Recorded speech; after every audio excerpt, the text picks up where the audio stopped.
थोड़ा सा कुछ बेसिक्स हम लोग पहले स्टीरियो केमिस्ट्री का क्लियर कर लेंगे, ठीक है ना। तो यार मेनली स्टीरियो केमिस्ट्री क्यों लाया गया, ठीक है, क्योंकि कई सारे ऐसे कंपाउंड्स थे जिनका कि molecular formula, empirical formula, molecular mass और उनकी जो बॉइलिंग पॉइंट है, मेल्टिंग पॉइंट है, वो सारा सेम आता था। तो उन दोनों को अलग करेक्टराइज कर पाना बहुत मुश्किल था, और उनको करेक्टराइज करने का तरीका क्या था, rotation of plane polarise light, ठीक है। तो इसलिए जो ऑप्टिकल फेनोमिनन्स है ना, the branch of chemistry which deals with the optical phenomenons related with the organic compound, उसी को अपन क्या कहते हैं, स्टीरियो केमिस्ट्री कहते हैं, ठीक। तो जैसे अगर हम समझें तो इसमें सबसे पहले हमारा टॉपिक जो SN1 और SN2 के कंसर्निंग है वो है stereo chemical aspect of SN1 and SN2, ठीक है, आ रही बात समझ में। लेकिन थोड़ा सा कुछ इसमें बेसिक बातें भी हम लोग करेंगे। सबसे पहली चीज़ इसमें समझना है कि सर स्टीरियो केमिस्ट्री होती क्या चीज़ है ना, बस डेफिनेशन पॉइंट भर देखेंगे, ठीक है, और क्यों आया, ठीक। तो स्टीरियो केमिस्ट्री का मेन मतलब क्या है कि भैया ये एक ऐसा ब्रांच है केमिस्ट्री का जो कि कंपाउंड्स की ऑप्टिकल एक्टिविटी से रिलेटेड है, या कंपाउंड की ऑप्टिकल एक्टिविटीज़ को ऑब्जर्व करने के लिए बनाया गया है, ठीक है। तो हम क्या लिखेंगे, डेफिनेशन पॉइंट है हमारे पास,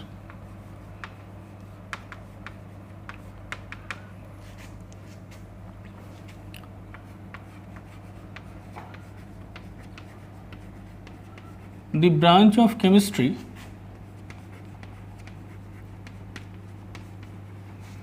which deals with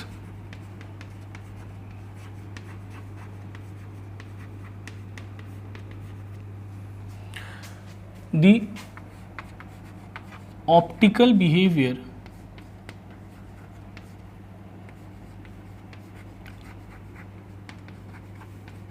or phenomenons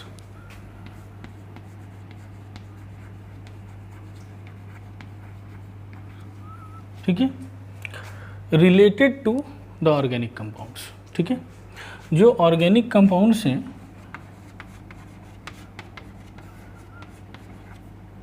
related to the organic compounds,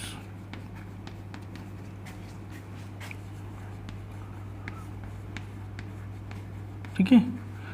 जो ऑर्गेनिक कंपाउंड्स हैं, ठीक है, उनसे रिलेटेड जो भी ऑप्टिकल फेनोमिनन होगा उसको स्टडी करने के लिए बना है स्टीरियो केमिस्ट्री, है ना। ये केमिस्ट्री का एक ऐसा ब्रांच है जो कि किन बातों के लिए स्टडी करता है, ऑप्टिकल बिहेवियर और optical phenomenon related to the organic compound, ठीक है। अब जो इसका मेन यूज़ है वो कैसा होता है, जैसे मान लो मैं दो कंपाउंड ले रहा हूँ एग्जाम्पल्स में, ठीक है। तो अगर मैं एग्जाम्पल के तौर पे दो कंपाउंड ले रहा हूँ, एक है कंपाउंड ए और दूसरा मैंने लिया कंपाउंड बी, ठीक है। अगर ऑर्गेनिक कंपाउंड ए और ऑर्गेनिक कंपाउंड बी, ठीक है, अगर हम दोनों का मॉलिक्यूलर फार्मूला देखें तो दोनों का मॉलिक्यूलर फार्मूला भी हमें क्या मिल रहा है, सेम मिल रहा है, ठीक, आई बात समझ में। तो ऑर्गेनिक कंपाउंड ए और ऑर्गेनिक कंपाउंड बी का मॉलिक्यूलर फार्मूला सेम है। अगर हम इनके मॉलिक्यूलर स्ट्रक्चर की बात करें तो सर मॉलिक्यूलर स्ट्रक्चर भी हमें सेम मिल रहा है, ठीक है। तो मॉलिक्यूलर फार्मूला भी सेम और स्ट्रक्चर भी सेम, तो इनको हम क्लासीफाई करना मुश्किल होता चला जा रहा है। इवन अगर हम फिजिकली क्लासीफाई करने के लिए कोशिश कर रहे हैं तो सेम मॉलिक्यूलर फार्मूला होने की वजह से जो फिजिकल प्रॉपर्टीज़ हैं लाइक बॉइलिंग पॉइंट और मेल्टिंग पॉइंट, ये भी आपको क्या मिल रहा है, सेम मिल रहा है। और अगर मॉलिक्यूलर फार्मूला सेम है तो इसका मतलब सर इम्पेरिकल फार्मूला भी क्या आ रहा है, सेम आ रहा है। तो मॉलिक्यूलर मास भी क्या आएगा सर, और इम्पेरिकल फार्मूला मास भी क्या आएगा सर, सेम आएगा। तो इतनी सारी प्रॉपर्टीज सारी सेम है। Then how these two compounds are different, तो दोनों को हमें कंपाउंड ए लिख देना चाहिए था, दोनों को या तो कंपाउंड ए लिख देना था या कंपाउंड बी लिख देना था। अगर ये दोनों कंपाउंड डिफरेंट है और इनकी इतनी सारी प्रॉपर्टीज सेम है तो इन्हें हम डिस्टिंग्विश कैसे कर सकते हैं, ठीक है। तो इसके लिए फिर ये हमारा स्टीरियो केमिस्ट्री काम आता है, ठीक है। तो भैया behaviour towards plane polarise light,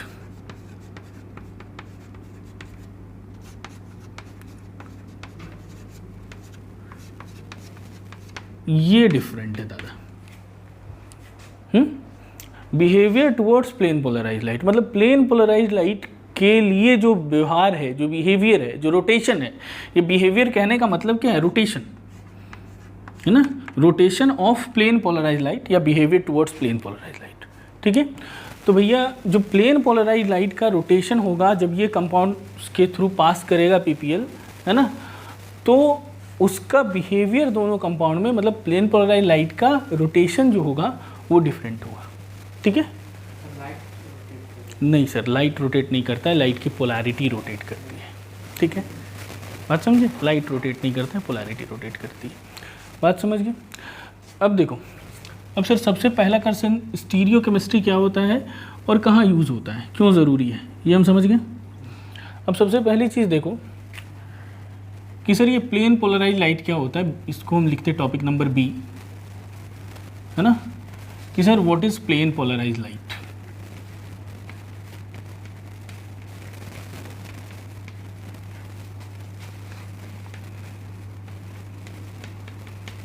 है ना, PPL।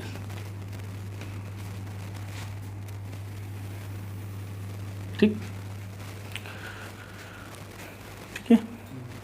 अब देखो, अगर हम बात करें कि PPL क्या होता है, प्लेन पोलराइज लाइट क्या होता है, इधर देख लो भैया, लिख लेना बाद में। तो PPL की अगर बात करें तो प्लेन पोलराइज लाइट से पहले आप समझो कि सर नॉर्मल जो वाइट लाइट है, ठीक है, तो नॉर्मल वाइट लाइट भी एक इलेक्ट्रोमैग्नेटिक वेव है, मतलब उसमें इलेक्ट्रिक पोल्स भी हैं और मैग्नेटिक पोल्स भी हैं। इसका मतलब ये है कि सर नॉर्मल वाइट लाइट के अंदर भी अगर हम देखें तो उसमें डाइपोल्स नज़र आएंगे। ठीक है, तो मैं क्या करता हूँ कि एक नॉर्मल वाइट लाइट के बीम का एक क्रॉस सेक्शन में ले रहा हूँ यहाँ पे, और इसमें इसके डाइपोल्स को शो करूँगा। ठीक, तो नॉर्मल वाइट लाइट के अगर आप डाइपोल्स को ऑब्जर्व करते हो, नॉर्मल वाइट लाइट के जो डाइपोल्स हैं, ठीक है, ये डाइपोल्स, डाइपोल बोलो या पोलैरिटी बोलो, जो बोलना है बोलो, ठीक है, तो ये रैंडमली ओरिएंटेड है। ठीक है, तो ये हम क्या कह सकते हैं, ये मैं दिखा रहा हूँ polarity of normal white light.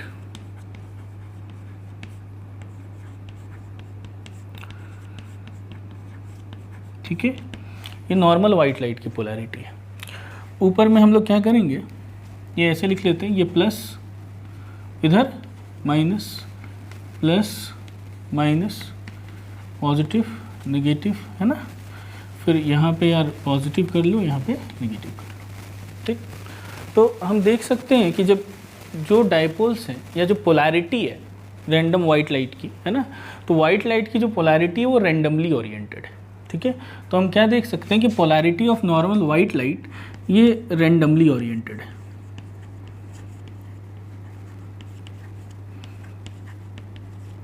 है कि नहीं। ठीक, ये क्या है, रैंडमली ओरिएंटेड है। अब ये रैंडमली ओरिएंटेड है, इस वजह से नेट डाइपोल मोमेंट हमें क्या दिखाई पड़ रहा है, म्यू नेट क्या दिख रहा है, 0 दिख रहा है। ठीक है, समझ रहे हो बात को। तो यहाँ पे जो म्यू नेट दिख रहा है वो क्या दिख रहा है, 0 दिख रहा है। क्यों, क्योंकि ये रैंडमली ओरिएंटेड है, सभी डाइपोल्स जो हैं, सभी पोलैरिटी एक दूसरे को कैंसिल आउट कर दे रही है। ठीक, अब एक साइंटिस्ट था विलियम निकोल, ठीक है, उसने एक स्पेशली डिज़ाइन प्रिज्म बनाया। ठीक है, एक प्रिज्म बनाया, और ये प्रिज्म क्या करता था, जैसे नॉर्मल प्रिज्म क्या करता है सर, वाइट लाइट को फ्रीक्वेंसी और वेवलेंथ के हिसाब से उसके अलग अलग जो वेव्स हैं उसको बाइफर्केट कर देता है कि नहीं, वो पूरा विब्ग्योर दिखाता है, पूरा स्पेक्ट्रम अलग करता है। हाँ, लेकिन ये जो है ये थोड़ा स्पेशली डिज़ाइंड प्रिज्म था, और इसका काम क्या था, इसे हम लोग निकोल प्रिज्म के नाम से जानते हैं, विलियम निकोल ने डिस्कवर करा था इसलिए। ठीक है, तो सर ये प्रिज्म का काम क्या है कि ये वाला जो प्रिज्म है ना सर, ये क्या करता है कि ये जो रैंडमली ओरिएंटेड पोल्स हैं, ठीक है, ये वाइट लाइट के, इसको ये क्या करेगा, एक ही प्लेन में ले आएगा। है बात समझ में, इन सभी को ये क्या करेगा, एक ही प्लेन में लाएगा, और जब ये एक ही प्लेन में आएंगे तो ये पूरा लाइट आपका क्या हो जाएगा, पोलराइज्ड हो जाएगा। ठीक है। अब देखो जो नॉर्मल वाइट लाइट है ना, इसकी यार डाइपोल मोमेंट 0 है, मतलब ये इनएक्टिव है। इसको आप किसी भी ऑर्गेनिक कंपाउंड से पास करोगे तो इसके पोलैरिटी में किसी भी तरह का रोटेशन होगा भी तो पता नहीं चलेगा, क्योंकि ये अभी भी रैंडम है, रोटेशन होने के बाद भी रैंडम हो जाएगा, दोनों ही केस में पता नहीं चलेगा। इसलिए कंपाउंड्स को डिस्टिंग्विश करने के लिए क्या करना पड़ा कि हमें सारी पोलैरिटी को एक पोल में लाना पड़ा, ताकि सर उसमें किसी भी तरह का डाइवर्जन आए तो वो ऑब्जर्वेबल हो। ठीक है, तो यह प्रिज्म को कहा गया निकोल प्रिज्म, है ना। जब ये हम क्या करते हैं यार, नॉर्मल वाइट लाइट जिसका डाइपोल मोमेंट 0 है ना, इसको हमने पास करा निकोल प्रिज्म के साथ। ठीक, निकोल प्रिज्म से ये पास हुआ। अब जब ये निकोल प्रिज्म से पास होगा तो क्या होगा कि ये सारे जो डाइपोल्स हैं, जो पोल्स दिख रही हैं, जो पोलैरिटीज़ हैं, ठीक है, ये सारी पोलैरिटीज़ क्या होंगी, एक ही डायरेक्शन में अलाइन हो जाएंगी। ये पोलैरिटीज़ एक ही डायरेक्शन में अलाइन होंगी, एक ही प्लेन में आ गई, है ना। यहाँ पे डिफरेंट डिफरेंट प्लेन्स में थी, यहाँ पे सभी की सभी पोलैरिटी एक ही प्लेन में आ गई, है ना। इधर plus plus plus plus plus और इधर पे क्या आया, minus minus minus minus minus. ये हम एक एक्सिस ले लेते हैं यहाँ से। ठीक, अब क्या समझ सकते हैं कि सर ये जो पोलैरिटी ओरिएंटेशन हो गया, मतलब एक डायरेक्शन में आ गया, प्लेन पोलराइज्ड हो गया, ये लाइट एक ही प्लेन में आ गई सारी पोलैरिटी। तो इसका सर जो ये जो लाइट बना, ये बना प्लेन पोलराइज्ड लाइट। इसको क्या बोलेंगे, प्लेन पोलराइज्ड लाइट, है ना। और इसी को सर अपन क्या कहते हैं, पीपीएल कहते हैं ना, इसी को कहते हैं पीपीएल। ठीक, क्लियर। अब ये जो प्लेन पोलराइज्ड लाइट है, इसकी पोलैरिटी अगर चेक करोगे तो डाइपोल मोमेंट सर इसका 0 नहीं होगा, नॉट इक्वल टू 0। ठीक है, अब ये प्लेन पोलराइज्ड लाइट को अगर हम किसी कंपाउंड के थ्रू पास करेंगे तो इसके पोलैरिटी में अगर डेविएशन होगा तो वो ऑब्जर्वेबल होगा।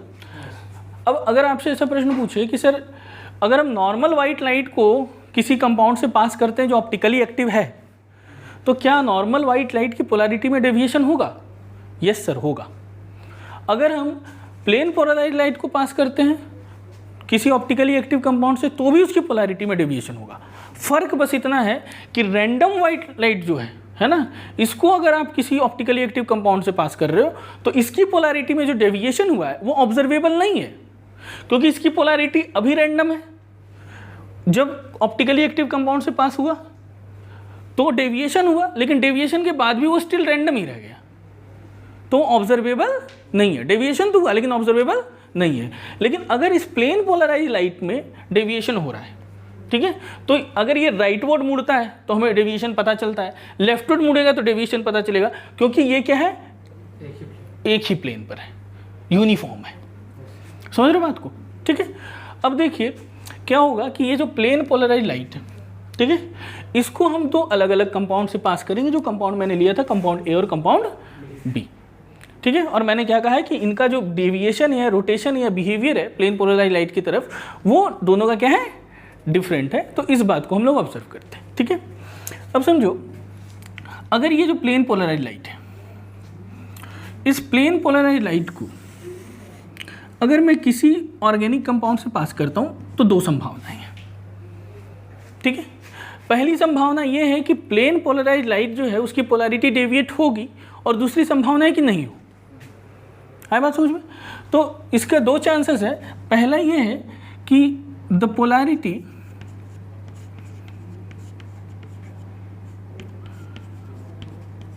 ऑफ PPL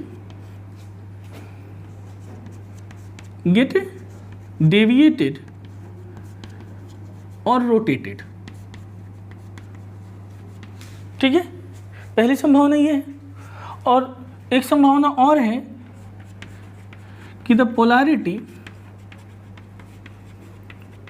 ऑफ PPL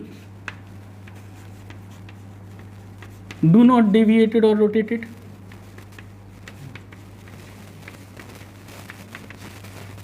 समझ रहे हो बात को? अब समझो, अब मैं इस पार्ट में पहले आता हूँ, इसको ए कर लेता हूँ, इसको बी कर लेते हैं। जब पोलैरिटी जो है प्लेन पोलराइज्ड लाइट किसी कंपाउंड से पास कर रहा है, ठीक है, और पोलैरिटी डेविएट नहीं हुई, तो भी दो संभावनाएं हैं।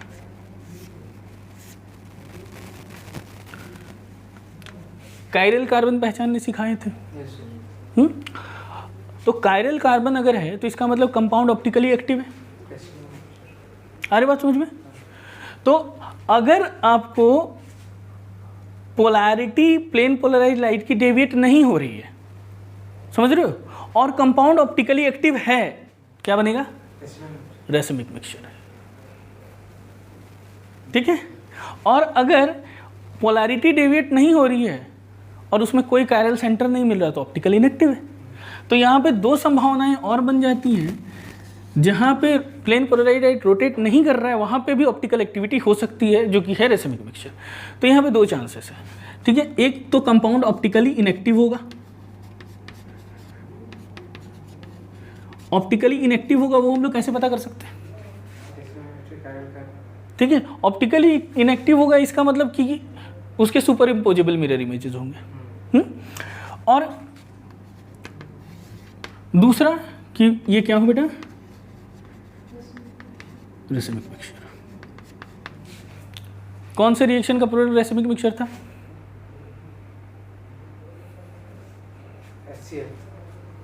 मैकेनिज्म बताओ, कौन सा टाइप? सर ये न्यूक्लियोफिलिक एडिशन, ठीक है। NAR का प्रोडक्ट रेसमिक मिक्सचर बनता है, ठीक है। EAR में क्या हो रहा था? Anti addition. समझ गए बात को? अब देखो, अगर पोलैरिटी PPL की डेविएट होती है, ठीक है। अब हम इस पार्ट में आते हैं, ठीक है मृत्युंजय, ठीक, इस पार्ट में आ रहे हैं। अब देखो यार, अगर पोलैरिटी डेविएट हो रही है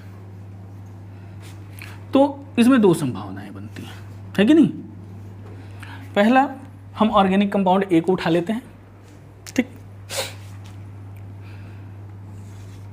ये टेस्ट ट्यूब है ना,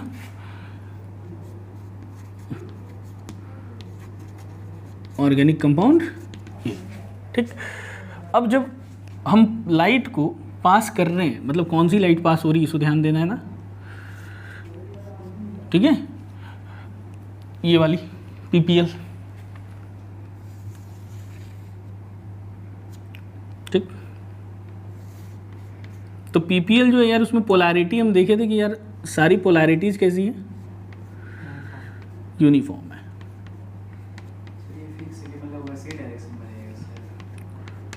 जैसे मर्जी यूनिफॉर्म कर लो, ठीक है। अब इधर प्लस है ना, सारे प्लस, और इधर में क्या होगा जी? माइनस, और ये बन गया एक्सिस, ठीक।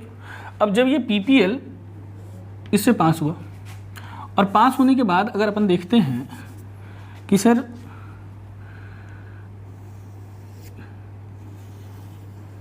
ये PPL जो है, ये हम लोग एक्सिस एक मान लिए, ये Y एक्सिस और ये X एक्सिस, ये X एक्सिस और ये Y एक्सिस, एक्सिस ले लिए। तो जो प्लेन पोलराइज्ड लाइट की जो पोलैरिटी है वो ऐसे सीधी है, ठीक। अब हम देखेंगे कि सर ये जो है ना, ये थोड़ा सा क्लॉकवाइज मुड़ गया,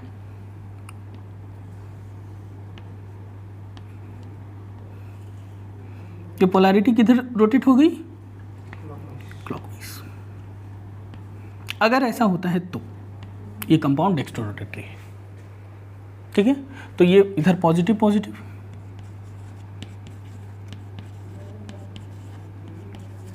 और यहाँ पे भाई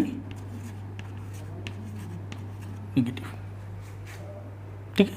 तो ये कंपाउंड कैसा घोषित हो गया कि सर ये कंपाउंड जो है ना, ये ऑर्गेनिक कंपाउंड A, ये कंपाउंड जो है वो डेक्स्ट्रो रोटेटरी है।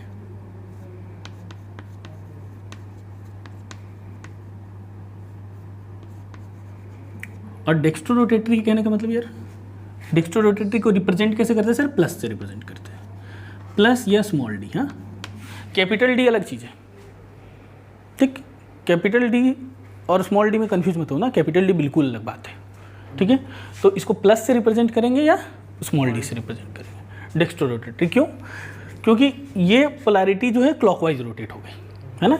इसका रोटेशन अगर देख रहे हो तो सर इसका रोटेशन कैसा है सर, क्लॉकवाइज है। कहीं कहीं आप किताबों में देखोगे जैसे एनसीईआरटी ने लिखा है राइट वर्ड, ठीक है, तो सर राइट वर्ड का मतलब क्या हुआ सर, समझो बात को यार, राइट वर्ड का मतलब ऐसे वो नहीं है, अरे भाई समझ तो बात को। राइट वर्ड का मतलब अगर तू लेफ्ट टू राइट जा रहा है सीधी रेखा में, ठीक है, आया बात समझ में। और अगर इसको हम कर्वेचर बनाएं, अगर इसको हम कर्व में देखें, सर्कुलर मोशन में देखें, तो सर्कुलर मोशन में लेफ्ट टू राइट अगर जाओगे तो इसको क्लॉकवाइज समझेंगे ना, हैं? या फिर ऐसा समझो कि एक सर्कुलर मोशन है, सर्कुलर मोशन में मैं बोला कि यार क्लॉकवाइज जा रहा है, ठीक, मतलब इधर से इधर मुड़ रहा है, तो इसका छोटा सा क्रॉस सेक्शन निकालोगे तो कैसे लेफ्ट टू राइट दिखेगा, हाँ? तो उसका मतलब ये राइट वर्ड कहने का मतलब रोटेटेड टुवर्ड्स राइट वर्ड, है ना, वो लिखता है एनसीईआरटी ऐसे लिखता है, रोटेटेड राइट वर्ड, है ना। तो राइट वर्ड रोटेटेड का मतलब हुआ क्लॉकवाइज और लेफ्ट वर्ड रोटेटेड का मतलब हुआ एंटी क्लॉकवाइज, ठीक। तो ये हम देख रहे हैं कि पोलैरिटी किधर मुड़ गई, राइट वर्ड मिल गई। अब अगर हम दूसरा एक ऑर्गेनिक कंपाउंड यहाँ पे बना लें ऐसा कि सर ये जो पीपीएल हमने बनाया था उसको एक दूसरा ऑर्गेनिक कंपाउंड जो हम ले रखे थे ऑर्गेनिक कंपाउंड बी, और कहते हैं दोनों का बिहेवियर डिफरेंट है, पहले ही घोषणा कर दिए कि डिफरेंट है ना। ये हमने लिया ऑर्गेनिक कंपाउंड बी,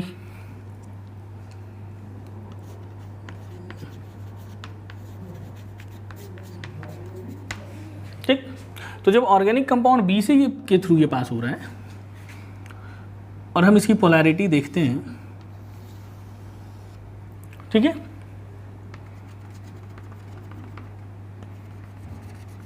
एक्सिस है, और इसकी पोलैरिटी हमको दिखाई पड़ रही है कि सर ये लेफ्ट वर्ड मुड़ गया। लेफ्ट वर्ड का मतलब एंटी क्लॉकवाइज, है ना। इसका रोटेशन किधर हो गया जी, इधर आ गया ना, इधर पे लिख दो पॉजिटिव पॉजिटिव,